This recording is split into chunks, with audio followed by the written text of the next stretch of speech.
आज नगरपालिकेच्या प्रचारार्थ आपल्याला आशीर्वाद द्यायला आणि आपल्या नगराध्यक्ष आणि 52 उमेदवारांना निवडून आणण्यासाठी या सभेला मार्गदर्शन करण्यासाठी आपल्या राज्याचे उपमुख्यमंत्री आणि आपल्या बीडचे पालकमंत्री अजितदादा पवार, माझे सहकारी या ठिकाणी गेवराईचे आमदार विजयराजे पंडित, माजी आमदार भीमरावजी धोंडे, माझ्या भगिनी मेटेताई व व्यासपीठावर असलेले सर्व प्रमुख पाहुणे, आज नगरपालिकेच्या निवडणुकीच्या या रणधुमाळीमध्ये अजितदादाच्या 2 सभा आज या बीड शहरामध्ये, आता व्यापाऱ्याची सभा या ठिकाणी झाली, त्यानंतर आम्ही या ठिकाणी आलोत. दादा, ही नगरपालिका अनेक दिवसापासून आम्ही क्षीरसागरापासून घ्यायचा प्रयत्न आम्ही वारंवार या ठिकाणी करत आलेलो आहेत आणि यावेळेस नक्कीच आपण या ठिकाणी पालकमंत्री झालात आणि आमची टीम या ठिकाणी राष्ट्रवादी पार्टी असेल, शिवसेना असेल, शिवसंग्राम असेल, हे ताकदीने आम्ही या ठिकाणी एकत्र आलेलो आहे. प्रामाणिकपणे या ठिकाणी 52 उमेदवार आणि एक नगराध्यक्ष सर्वसामान्य कुटुंबातले या ठिकाणी आपण सगळ्यांनी दिलेले आणि एक काम करणारे होतकरू आपल्या आपल्या प्रभागामध्ये आपल्या आपल्या भागामध्ये चांगलं काम करणारे आहेत. पण या ठिकाणी आता विजयराजांनी सांगितलं की या बीड नगरपालिकेमध्ये या प्रचार वेगळ्या वेगळ्या पद्धतीने या ठिकाणी केला जातो. दादा, या ठिकाणी क्षीरसागराने 35 वर्ष मुस्लिम समाजाच्या ताकदीनं या ठिकाणी नगरपालिकेवर राज्य केलं आणि आज त्याच मुस्लिम समाजाच्या विरोधात या ठिकाणी गरळ वाकायचं काम या ठिकाणी केलं. कारण की जातीवाद करायचा प्रयत्न या ठिकाणी केला, पण या ठिकाणी आपल्या युतीमध्ये शिवसेना म्हणून आम्ही या ठिकाणी ठाम आहेत. ज्यांनी 35 वर्ष त्या ठिकाणी त्यांचा फायदा घेतला आणि ते जातीवादीचं आज या ठिकाणी नाव काढतात. त्या बीड इतकी जनता इथली खोळी नाही. पण आज दादा एवढं तुम्हाला आश्वासन या ठिकाणी देतो, या ठिकाणी विजयराजे असतील, आमचे दौंड साहेब असतील, चव्हाण साहेब असतील, आम्ही या ठिकाणी प्रामाणिकपणे चांगला प्रयत्न या ठिकाणी बीड शहरापर्यंत जनतेसमोर ठेवलेला आहे. 52 उमेदवार असतील, नगराध्यक्ष असेल, या पद्धतीनं ताकदीनं आम्ही या ठिकाणी लढणार आहे. आणि हे जे आज अचानक क्षीरसागर 3 दिवसापूर्वी सोडून गेले, हे आमचे जिल्हाध्यक्ष आमचे मित्र चव्हाण साहेबांनी मी 1 महिन्यापूर्वी सांगितलं होतं की बीड नगरपालिकेमध्ये या पद्धतीचं राजकारण होणार आहे आणि आपल्या या ठिकाण आपल्यातून सोडून भाजपमध्ये ते जाणार आहेत.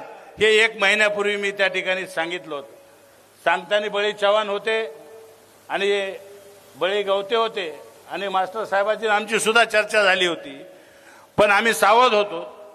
आज या ठिकाणी एकनाथजी शिंदे साहेबांच्या आदेशानुसार आम्ही या ठिकाणी युतीच्या माध्यमातून काम करतोय. आज या बीड शहरातल्या जनतेला मला एवढंच आव्हान करायचं आहे, कारण की आता विजयराजांनी सांगितलं की आता पालकमंत्री दादा असल्यानंतर या ठिकाणी विकास होईल.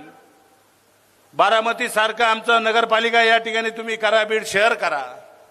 पण मला एवढंच तुम्हाला आव्हान करायचं आहे, महायुतीच्या वतीनं आम्हाला आव्हान करायचं आहे की आम्हाला बीड नगरपालिका आणि बीड जिल्हा आपण दत्तक घ्यावा. जसं बारामतीला आपण त्या ठिकाणी नगरपालिका केली, पुणे केली, दत्तक घेऊन आपण या ठिकाणी विकास करून दाखवा. कारण की आमचा सर्वांचा तुमच्यावर विश्वास आहे. आपण बोललं ते करतायत हे आम्ही राज्यामध्ये अनेक वेळेस तुमच्या भाषणातून ऐकल्याने झालेल्या कृती सुद्धा आम्ही त्या ठिकाणी बघितल्या.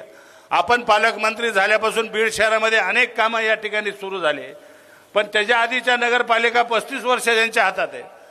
त्यांनी अनेक फंड या ठिकाणी आणले, पण त्या ठिकाणी काम न करता बिलं या ठिकाणी उचलण्यात आलेले आहेत. अशा अनेक घटना या ठिकाणी झालेल्या आहेत. पण आता तुम्ही या ठिकाणी बीड जिल्ह्याचे पालकमंत्री म्हणून, दादा म्हणून तुम्ही आमच्या पाठीमागे खंबीरपणे उभा आहेत. म्हणून येणाऱ्या काळामध्ये जनतेला मला या ठिकाणी आव्हान करायचं आहे की दादा पालकमंत्री असताना जे बारामतीचा विकास झाला, जो पुण्याचा पिंपरीचा विकास झालाय, तोच या ठिकाणी बीडचा, नगरपालिकेचा आणि बीड जिल्ह्याचा विकास या ठिकाणी होणार आहे. म्हणून एकनाथजी शिंदे साहेब उपमुख्यमंत्री, अजितदादा उपमुख्यमंत्री, दोन उपमुख्यमंत्री आपल्या नगरपालिकेला लाभलेले आहेत. नगर विकास सुद्धा एकनाथ शिंदे साहेबांकडे त्या ठिकाणी आहे.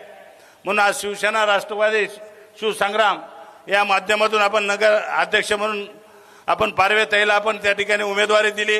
12 आपले नगरसेवक म्हणून या ठिकाणी उभा आहेत. आपण सर्वांनी आशीर्वाद द्यावा आणि सर्व जनतेला मला एवढंच आव्हान करायचं आहे की आम्ही दिलेले उमेदवार असतील, नगराध्यक्ष असतील, या ताकदीनं आपण या ठिकाणी त्यांच्या पाठीमागं उभं राहावं. आणि दादा या जिल्ह्याचे पालकमंत्री आहेत, हे आपल्याला या बीड जिल्ह्याचा आणि नगरपालिकेचा विकास आपल्याला करून देतील. पण दादाला आपल्याला आश्वासन त्या ठिकाणी द्यावं लागेल की हे 52 नगरसेवक आम्ही निवडून देतो, या नगराध्यक्ष निवडून देतो, असं आपण त्यांना वचन दिलं पाहिजे. आपण सगळ्यांनी त्यांना हात वर करून वचन आपण दादाला दिलं पाहिजे की आम्ही सर्वांना सगळे नगरसेवक निवडून आणतो, नगराध्यक्ष निवडून आणतो आणि दादा जे बोलतील तेच पुन्हा या ठिकाणी नगरपालिकेमध्ये काम होईल आणि आपला विकास या ठिकाणी होईल. एकनाथ शिंदे साहेब या ठिकाणी आहेत, उपमुख्यमंत्री दादा आहेत. एकत्र मिळून या बीड जिल्ह्याचा आणि बीड शहराचा विकास केल्याशिवाय राहणार नाहीत. म्हणून दादांना पुन्हा एकदा विनंती आहे की आमच्या बीड जिल्ह्याला, बीड नगरपालिकेला आपण दत्तक घ्यावं आणि चांगला विकास आम्हाला या ठिकाणी करून द्यावा. जे तुमच्या मनामध्ये जे विकास करायचे ध्येय आहे ते करून द्यावं, एवढीच विनंती या ठिकाणी बीड करायच्या वतीने मी करतो आणि या ठिकाणी थांबतो. जय हिंद, जय महाराष्ट्र. धन्यवाद.